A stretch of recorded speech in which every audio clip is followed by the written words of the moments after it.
हाँ, अब देखिए आपका जो क्वेश्चन नंबर 3 है, सिंपल क्वेश्चन है और आंसर में भी आपको ज़्यादा कुछ नहीं लिखना, सामान्य सी बातें हैं। तो क्वेश्चन है आपका कि describe the people of Kashmir. जो आप लोगों ने स्टोरी में जो कश्मीर के लोगों को पढ़ा कि कश्मीर में किस तरीके के लोग होते हैं, क्योंकि उसने बताया था कि अभी रिसेंटली मेरी जो एक दोस्त है उसने एक कश्मीरी मैन से शादी करी है, तो वहाँ हल्का सा वर्णन किया था उसने कश्मीर के लोग कैसे होते हैं। तो बस केवल आपको लिख देना है। पहले जो जनरल बात है वो आपने लिख दी, the people of Kashmir are often fair, कि जो कश्मीर के लोग हैं आर होते हैं ऑफन फेयर, तो अक्सर ये लोग सुंदर होते हैं। यहाँ फेयर का मतलब क्या है? सुंदरता से। तो अगर एक जनरल बात कहें, हालांकि जो जनरल बातें होती हैं आप कहें कि नहीं माँ ऐसा नहीं होता, तो जनरल बात का मतलब होता है जो ज़्यादातर लोगों पे लागू होती है कि the people of Kashmir are often fair, कि कश्मीर के जो लोग होते हैं वो अक्सर सुंदर होते हैं। अब सुंदरता का थोड़ा एक एक करके वर्णन और कर दें कि किस तरीके की सुंदरता वहाँ होती है। तो अगर बालों की बात करी जाए तो ओवन हेयर्ड होते हैं उनके। रेडिश ब्राउन जो कलर होता है उसको ओवन बोलते हैं, लाल भूरे रंग के। तो अगर उनके बालों को देखें तो ओवन हेयर्ड होते हैं। अगर आंखें देखें तो ब्लू आइड, जो खासकर महिलाओं की, तो ब्लू आइड वुमेन, तो जो महिलाओं की जो आंखें होती हैं वो नीली आंखों वाली महिलाएं होती हैं। आर ब्यूटी, सुंदरता होती हैं।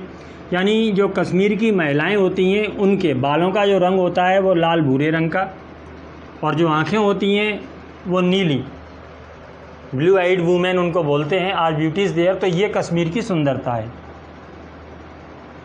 दूसरी बात करें कि the skin colour of the Kashmiri, जैसे यहाँ फेयर का मतलब ओवरऑल से था, लेकिन अगर विशेषकर उनके कश्मीर के लोगों की जो त्वचा का रंग है तो the skin colour of the Kashmiri is lovely cream, कि जो जिसे आप कहते हैं प्यारा क्रीम जैसा कलर, तो ये कश्मीर के लोगों की त्वचा का रंग होता है। एंड द फीचर्स, फीचर्स का मतलब होता है चेहरे के भाव। तो अगर कोई बात होती है तो वो चेहरे पे दिखती है, तो उस तरीके के जो भाव होते हैं। एंड द फीचर्स, और जो चेहरे के भाव होते हैं, आर एज क्लासिक, वो इतने क्लासिक होते हैं एज ग्रीक, जितने कि ग्रीक के लोगों के होते हैं, जो यूनान के लोग होते हैं। तो जो चेहरे के जो भाव होते हैं आर एज क्लासिक, उतने क्लासिक होते हैं एज द ग्रीक। तो ये क्वेश्चन आंसर में कुछ ज़्यादा नहीं लिखना, आपको टू द पॉइंट बात करनी है यहाँ, क्योंकि उसने क्वेश्चन भी टू द पॉइंट किया है आपसे कि describe the people of Kashmir, कि आपको कश्मीर के लोगों का वर्णन करना है। तो पहले जब भी कभी आप वर्णन करते हैं तो जो ओवरऑल, अगर आपने देखा बाहर से देखने में अगर कश्मीर को कहें तो कैसे हैं, कि कश्मीर के लोग सुंदर होते हैं। तो the people of Kashmir are often fair, अक्सर सुंदर होते हैं। ठीक, अब एक एक करके वर्णन करते हैं कि जो महिलाओं की सुंदरता की बात करें तो ओवन हेयर्ड होती हैं, blue eyed women are beauties there. अगर कश्मीर के लोगों की त्वचा का रंग बताएं तो लवली क्रीम होता है, तो the skin colour of the Kashmiri is lovely cream. और अगर चेहरे के भाव देखें, एंड द फीचर्स, और जो उनके चेहरे के भाव होते हैं आर एज क्लासिक, वो उतने क्लासिक होते हैं एज ग्रीक, जितने कि ग्रीक के होते हैं। तो इसलिए क्वेश्चन में और आंसर में यहाँ आपको कोई भी ऐसी चीज़ नहीं है जिसे कि आप भूल जाएं। एक बार फिर से समझ लें, लेकिन इसे नहीं देखें, क्योंकि यहाँ कुछ भी समझने लायक नहीं है। आपके दिमाग में रखना चाहिए, लेकिन रखने का भी एक तरीका होता है कि आप कैसे रखेंगे। तो एक तरीका ये है कि आपने सबसे पहले तो जो ओवरऑल जो कश्मीर की ब्यूटी है, कि कश्मीर में किस तरीके की सुंदरता है, तो वो आप कह सकते हैं कि कश्मीर के ज़्यादातर लोग सुंदर होते हैं। अक्सर कश्मीर में इस तरीके के लोग पाए जाते हैं। तो the people of Kashmir are often fair. अब अगर महिलाओं की सुंदरता और फिर ओवरऑल, तो महिलाओं की बात करें तो ओवन हेयर्ड होते हैं, blue eyed women are beauties there. अब सभी लोगों की स्किन का कलर देखें तो the skin colour of the Kashmiri is lovely cream, प्यारा क्रीमी कलर होता है उनका। और अगर चेहरे के जो भाव हैं, and the features are as classic as Greek, तो जितने कि ग्रीक के लोगों के चेहरे के भाव होते हैं तो are as classic as the Greek. Clear? चलिए इसके बाद देखिए आपका जो नेक्स्ट क्वेश्चन है। हाँ, अब देखिए आपका जो क्वेश्चन नंबर 4। तो सबसे पहले तो क्वेश्चन के वर्ड मीनिंग और सेंस को समझिए। कोई वर्ड अगर आपको टिपिकल लगे तो उसे नोट भी करिए। और जो एक दो स्टूडेंट जैसे नोट्स के लिए आप लोग जो कमेंट करते हैं, तो आप लोग बड़ी आसानी से कहीं भी स्टॉप करके पहले लिख सकते हैं, और लिखने के बाद आप बड़ी आसानी से समझ भी सकते हैं। लिख लेंगे तो वहाँ अगर कोई वर्ड प्रॉब्लम होगी तो ऐसी स्थिति में आप उसके ऊपर वहाँ नोट भी कर लेंगे, तो इसलिए लिखना ज़्यादा ठीक रहता है। अब देखिए आपका क्वेश्चन क्वेश्चन है आपका कि इन व्हाट वेज, किस तरीके से पोस्ट इंडिपेंडेंस इंडिया, स्वतंत्रता के बाद का भारत, तो किस तरीके से स्वतंत्रता के बाद के भारत ने हैड इन्फ्लुएंस्ड, प्रभावित किया था द वर्ल्ड, दुनिया को। तो जब हमें स्वतंत्रता प्राप्त हुई और इसके बाद ये थोड़ा सा जो समय निकला था स्वतंत्रता के बाद का, जिस समय इन्होंने ये बुक लिखी थी पल्स एस बक ने, तो पल्स एस बक के जो बुक लिखने से पहले का जो स्वतंत्रता का जो टाइम पीरियड निकला था, तो उसके ऊपर उन्होंने इस क्वेश्चन को बनाया है कि इन व्हाट वेज, किस तरीके से had post independence India influenced the world, कि स्वतंत्रता के बाद के भारत ने दुनिया को प्रभावित किया।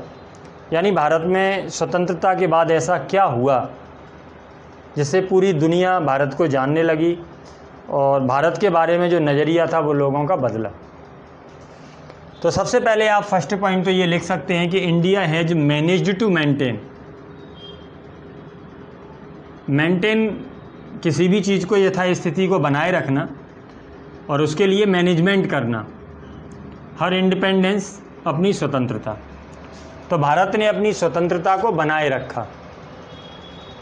तो ये सबसे बड़ी बात है। आप ये कह सकते हैं कि स्वतंत्रता के बाद जिस समय ये जो बुक लिखी गई थी, तो ये जो थोड़ा सा समय निकला था, तो वहाँ तक जैसे पहले तो यही सब लोगों को डाउट हो रहा था कि भारत स्वतंत्र होने की कह तो रहा है, लेकिन भारत अपनी स्वतंत्रता को बरकरार नहीं रख पाएगा।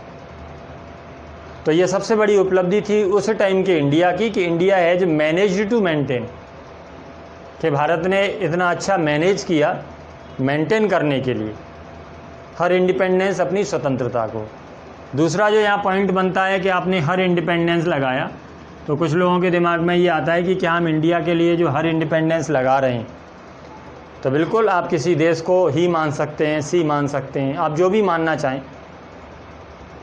तो ऐसी स्थिति में आप उसे अगर ही मानते हैं तो हेज इंडिपेंडेंस कर सकते हैं, सी मानते हैं तो हर इंडिपेंडेंस कर सकते हैं। तो इस तरीके से जो आपका फर्स्ट सेंटेंस है मेरे ख्याल से क्लियर हो गया होगा कि इंडिया हैज़ मैनेज्ड, कि भारत ने मैनेज किया, काहे के लिए, टू मेंटेन करने के लिए हर इंडिपेंडेंस, अपनी स्वतंत्रता को। तो अपनी स्वतंत्रता को मेंटेन करने के लिए भारत ने मैनेज किया।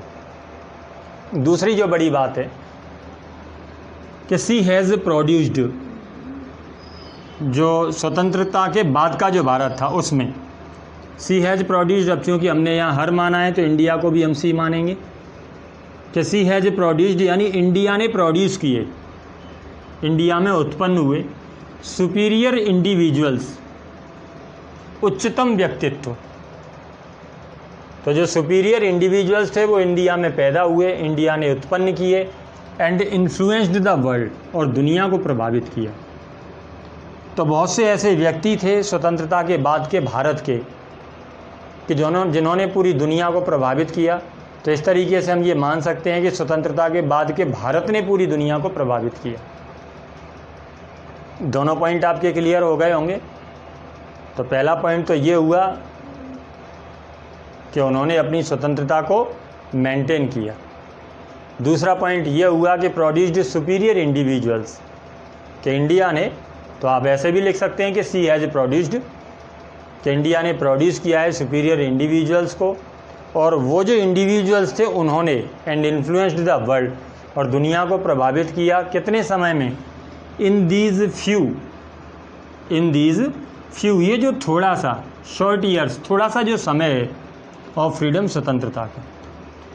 तो जो हमारा स्वतंत्रता का कार्यकाल काफ़ी लंबा नहीं हुआ था उस समय तक, तो उस छोटे से कार्यकाल में ही हमने दुनिया को प्रभावित किया।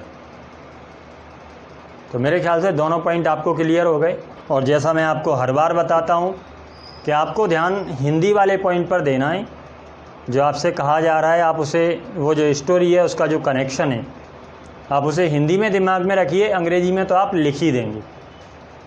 और ये निश्चित मानिए कि इंग्लिश आप नहीं भूलेंगे तो आप इसका जो सीक्वेंस है, आप किस लैंग्वेज में अपने दिमाग में रखना चाहते हैं वो आपकी स्थिति है। हाँ, लेकिन इतना पक्का है कि बात पहले पूरी दिमाग में तो हो, फीड तो होनी चाहिए कि हमें लिखना क्या है। तो पहला, जैसे किस तरीके से दुनिया को प्रभावित किया, तो पहला उसका तरीका ये था कि इंडिया ने अपनी स्वतंत्रता को बरकरार रखा। बस ये आपके दिमाग में होना चाहिए। तो India has managed to maintain her independence. दूसरा, भारत ने सुपीरियर इंडिविजुअल्स उत्पन्न किए। भारत में सुपीरियर इंडिविजुअल्स उत्पन्न हुए, तो आप ऐसे भी लिख सकते हैं कि she has produced superior individuals and influenced the world, और दुनिया को प्रभावित किया in these few short years of freedom. ये जो थोड़ा सा स्वतंत्रता का हमारा जो समय व्यतीत हुआ उसमें। तीसरा जो बड़ा पॉइंट था कि पीपल ऑफ इंडिया, यहाँ भी आपको ठीक से समझना है कि पीपल ऑफ इंडिया के भारत के लोगों ने पुट टू, ये फ्रेज़ है, फ्रेजल वर्ब है, आप इसे लिख सकते हैं एक्सप्लेन, कि भारत के लोगों ने एक्सप्लेन किया है गुड यूज़ को। जो गुड यूज़ है उसको उपयोग एक्सप्लेन किया है। और किसका good use? The English gave and left. Good use का the knowledge of the west. ये जो लाइनें, इसे आप पहले ठीक से समझ लें कि आप इसे कैसे दिमाग में बिठाएंगे कि people of India have put to good use the knowledge of the West. आप इसे इस तरीके से लेंगे कि पीपल ऑफ इंडिया यानी भारत के लोगों ने, हैव पुट टू यानी भारत के लोगों ने एक्सप्लेन किया है गुड यूज़ को। और किसको एक्सप्लेन किया? The knowledge of the West, यानी पश्चिम के ज्ञान का जो बेहतरीन उपयोग है उसको भारत के लोगों ने एक्सप्लेन किया है।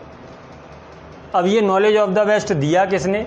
कि the English gave and left, के ये नॉलेज ऑफ द वेस्ट अंग्रेज जाति ने हमारे यहाँ दिया और हमारे लिए छोड़ा।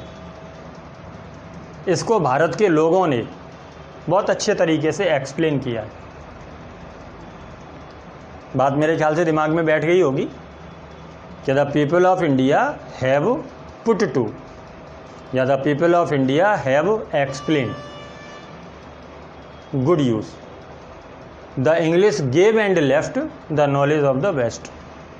अगर आप इसे डायरेक्ट यहाँ से यहाँ नहीं लाएंगे तो ऐसी स्थिति में ये आपको थोड़ा सा भ्रमित कर सकता है। तो इसके लिए पहले इस पॉइंट को ठीक से समझिए कि लोगों ने क्या किया। ये पॉइंट क्या है कि भारत के लोगों ने have put to good use. अब गुड यूज़ का कि the knowledge of the West. अब ये, लेकिन ये नॉलेज ऑफ द वेस्ट कहाँ से आ गया? तो उसे क्लियर करने के लिए पहले जोड़ा गया कि the English gave and left the knowledge of the West. तीनों point clear.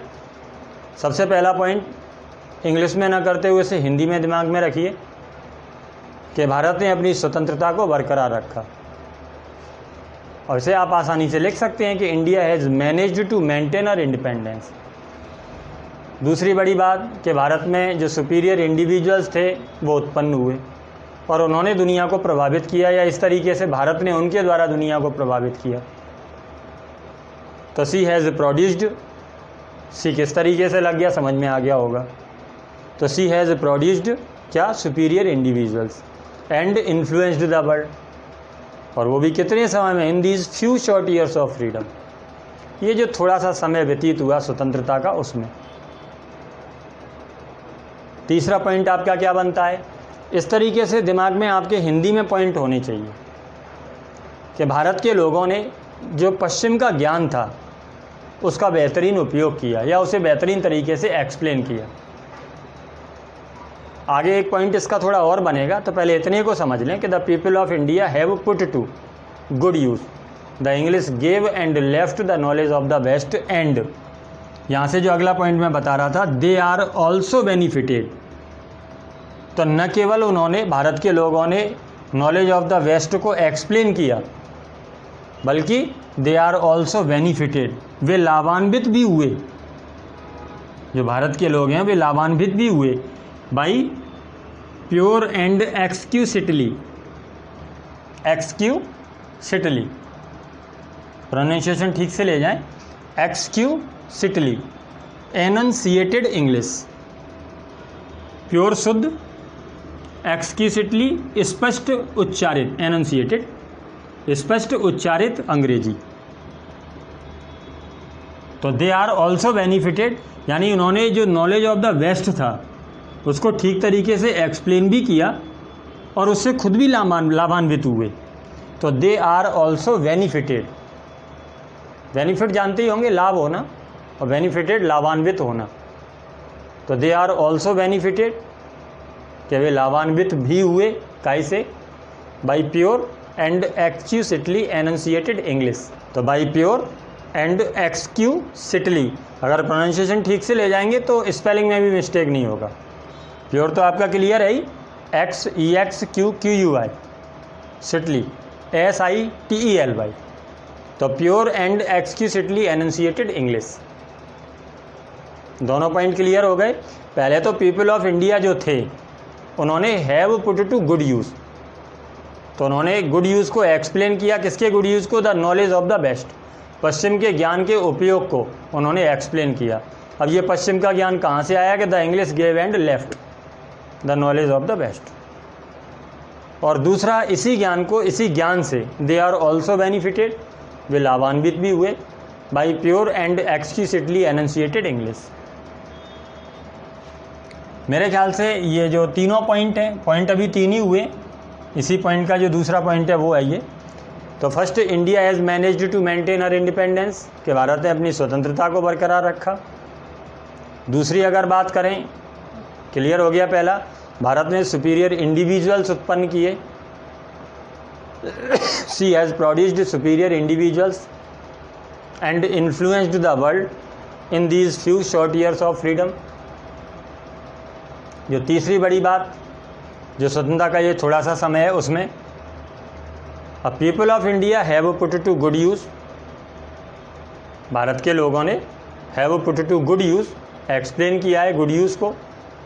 The English gave and left the knowledge of the West, और ये जो नॉलेज ऑफ द वेस्ट था, इसी से दे आर ऑल्सो बेनिफिटेड, कि वे लाभान्वित भी हुए, by pure and exquisitely enunciated English. इसके बाद और किस बात ने भारत की ने दुनिया को प्रभावित किया? तो अगली बात यह है कि इंडियाज़ वुमेन बिकेम, ये भी पास्ट में आप ले गए, कि भारत की जो वुमेन थी, भारत की जो महिला थी, बिकेम वो बनी, द फर्स्ट वुमेन प्रेसिडेंट, पहली महिला प्रेसिडेंट, इन जनरल असेंबली में ऑफ द यूनाइटेड नेशंस, के यूनाइटेड नेशंस की जनरल असेंबली में पहली महिला प्रेसिडेंट जो बनी वो भारतीय महिला थी। एक इस बात ने भी पूरी दुनिया को प्रभावित किया कि जो इंडियन वुमेन थी, कि इंडियाज़ वुमेन बिकेम, कि भारत की जो वुमेन थी वो बनी। अब क्या बनी वो आप सोच करके लिख सकते हैं, द फर्स्ट वुमेन प्रेसिडेंट, और कहाँ बनी, in general assembly of the United Nations. Line एकदम से क्लियर है, सोचिए और सोच करके लिख दीजिए कि जो इंडियाज़ वुमेन थी बिकेम वो बनी, क्या बनी, द फर्स्ट वुमेन प्रेसिडेंट, काय में, इन जनरल असेंबली, और काय की जनरल असेंबली में, ऑफ द यूनाइटेड नेशंस, कि यूनाइटेड नेशंस की जनरल असेंबली में जो पहली महिला प्रेसिडेंट बनी वो इंडिया की वुमेन थी। तो इस तरीके से भी हमने पूरी दुनिया को प्रभावित किया। चारों point clear. India has managed to maintain her independence, she has produced superior individuals and influenced the world in these few short years of freedom. People of India have put to good use the English gave and left the knowledge of the West. और केवल उसको explain नहीं किया, they are also benefited, लाभान्वित भी हुए, bye pure and exquisitely enunciated English. इसके द्वारा जो हमारा चौथा पॉइंट है कि इंडियाज़ वुमेन बिकेम, क्या बनी, द फर्स्ट वुमेन प्रेसिडेंट, कहाँ की, इन जनरल असेंबली, और जनरल असेंबली कहाँ की, ऑफ द यूनाइटेड नेशंस। ठीक इसी तरीके से एक जो वुमेन थी वो जनरल असेंबली में यूनाइटेड नेशन की प्रेसिडेंट बन गई, और दूसरा एक आदमी था उसने भी दुनिया को प्रभावित किया, एंड द मैन, जिसको इंचार्ज बनाया गया, जिसको प्रभार दिया गया काय का? Of the prisoners exchange, prisoner कैदी और एक्सचेंज अदला बदली, एक जगह के कैदी दूसरी जगह पर भेजना और वहाँ के कैदियों को अपने यहाँ लाना जो अपने वहाँ फंसे हैं। तो जो प्रिजनर का एक्सचेंज करना था, कैदियों की जो अदला बदली करनी थी, उसका जो प्रभार दिया गया था जिस आदमी को, इन कोरिया, कोरिया में एन इंडियन जनरल, वो एक भारतीय जनरल था कि and the man in charge, और आदमी जो प्रभार में आया, और किस चीज़ का, किस काम का प्रभार मिला? Of the prisoners exchange in Korea, कि कोरिया में प्रिजनर एक्सचेंज, कैदियों की अदला बदली के काम का प्रभार जिस व्यक्ति को दिया गया, एन इंडियन जनरल, वो एक भारतीय जनरल था। एंड के प्लेस पे आप इसे एन कर दें, गलती से वो एंड लिख गया, एन इंडियन जनरल, वो एक भारतीय जनरल था। क्लियर? मेरे ख्याल से आपको चारों पॉइंट ठीक से समझ में आ गए होंगे। बेशक आप लोगों को ऐसा लगता हो कि थोड़ा वीडियो लंबा हो जाता है, लेकिन मेरा उद्देश्य ये रहता है कि आप इस वीडियो के बाद दोबारा मेहनत नहीं करें। फर्स्ट टाइम में ही अगर आपने इसको देख लिया, ठीक से समझ लिया, यहाँ टाइम थोड़ा लंबा ज़रूर लगेगा, लेकिन ये इस तरीके का आपके दिमाग में बैठेगा कि फिर आप इसे कभी भूलेंगे नहीं, क्योंकि पूरी स्टोरी आपके दिमाग में बैठेगी और किस तरीके से लिखना है, ग्रामर का क्या पॉइंट है, वो भी आपको समझ में आ जाएगा। तो मेरे ख्याल से ये चारों पॉइंट, दो बड़ी बातें कि किस तरीके से एक महिला ने दुनिया को प्रभावित किया, भारतीय महिला ने, और किस तरीके से एक भारतीय व्यक्ति ने दुनिया को प्रभावित किया। तो भारतीय महिला ने किस तरीके से प्रभावित किया कि जो जनरल असेंबली थी यूनाइटेड नेशंस की, उसमें प्रेसिडेंट बन करके। तो आप पहले तो ये लिख सकते हैं कि इंडियाज़ वुमेन बिकेम, कि भारत की जो महिला थी वो बनी। अब क्या बनी ये सोच करके आप लिखेंगे, इंडियाज़ वुमेन बिकेम, कि भारत की महिला बनी the first women president. First लिखना बहुत ज़रूरी है, पहली महिला अध्यक्ष बनी। अब काय में बनी? In general assembly of the United nation. और व्यक्ति ने किस तरीके से? And the man in charge, और आदमी जो कि इंचार्ज में आया, आदमी जो कि प्रभार में आया। किस चीज़ का प्रभार? ऑफ प्रिजनर्स एक्सचेंज, कैदियों की अदला बदली का, in Korea, an Indian general, वो एक भारतीय जनरल था। और इस तरीके से आप कह सकते हैं इन दीज वेज, ये जो इतने सारे तरीके आपने देखे, तो इन तरीक़ों से द पोस्ट इंडिपेंडेंस इंडिया, स्वतंत्रता के बाद के भारत ने इन्फ्लुएंस्ड द वर्ल्ड, दुनिया को प्रभावित किया। तो इस तरीके से स्वतंत्रता के बाद के भारत ने दुनिया को प्रभावित किया। अब यहाँ कोई भी ऐसा पॉइंट नहीं है जिसे आप डायरेक्ट इंग्लिश में लर्न करें, India's women became, India's women became, ये बिल्कुल नहीं करना। आप बड़ी तसल्ली से पहले हिंदी में सोचिए कि हमको लिखना क्या है। तो फर्स्ट पॉइंट आपको ये लिखना है कि भारत ने अपनी स्वतंत्रता को बरकरार रखा। अब ये कैसे लिख सकते हैं कि इंडिया हैज़ मैनेज्ड, रखा है, India has managed to maintain her independence. और दूसरा, स्वतंत्रता के बाद से लेकर के पल्सेस वक्त जिस टाइम की चर्चा कर रही हैं, तो वो जो थोड़ा सा समय व्यतीत हुआ स्वतंत्र हुए भारत को, तो उस टाइम में भारत ने सुपीरियर इंडिविजुअल्स उत्पन्न किए। तो आप इसे ऐसे भी लिख सकते हैं कि सी हैज, अब उत्पन्न करना, प्रोड्यूस्ड सुपीरियर इंडिविजुअल्स, और वो जो सुपीरियर इंडिविजुअल्स था उसने एंड इन्फ्लुएंस्ड द वर्ल्ड, दुनिया को प्रभावित किया in these few short years of freedom. तीसरा जो बड़ा पॉइंट है कि जो नॉलेज ऑफ द वेस्ट हमें मिला, अंग्रेज़ों ने जो यहाँ छोड़ा, नॉलेज ऑफ द वेस्ट, जो पश्चिम का ज्ञान हमारे लिए अंग्रेज़ों ने यहाँ छोड़ा, हमने उसको ठीक तरीके से एक्सप्लेन किया।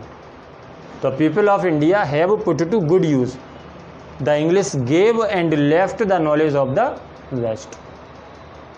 और केवल उसको एक्सप्लेन नहीं किया, भारतीयों ने अपने आप को भी लाभान्वित किया। They are also benefited by pure and exquisitely enunciated English.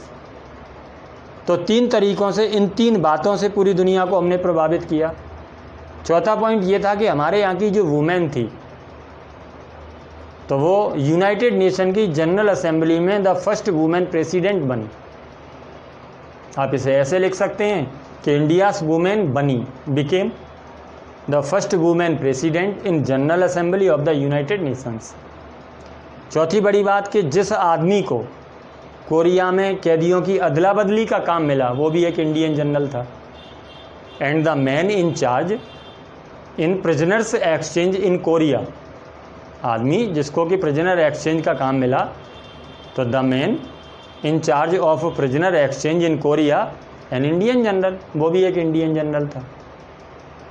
तो इस तरीके से आप कह सकते हैं, इन दीज वे, इन तरीक़ों से, the post independence India influenced the world, कि स्वतंत्रता के बाद के भारत ने पूरी दुनिया को प्रभावित किया।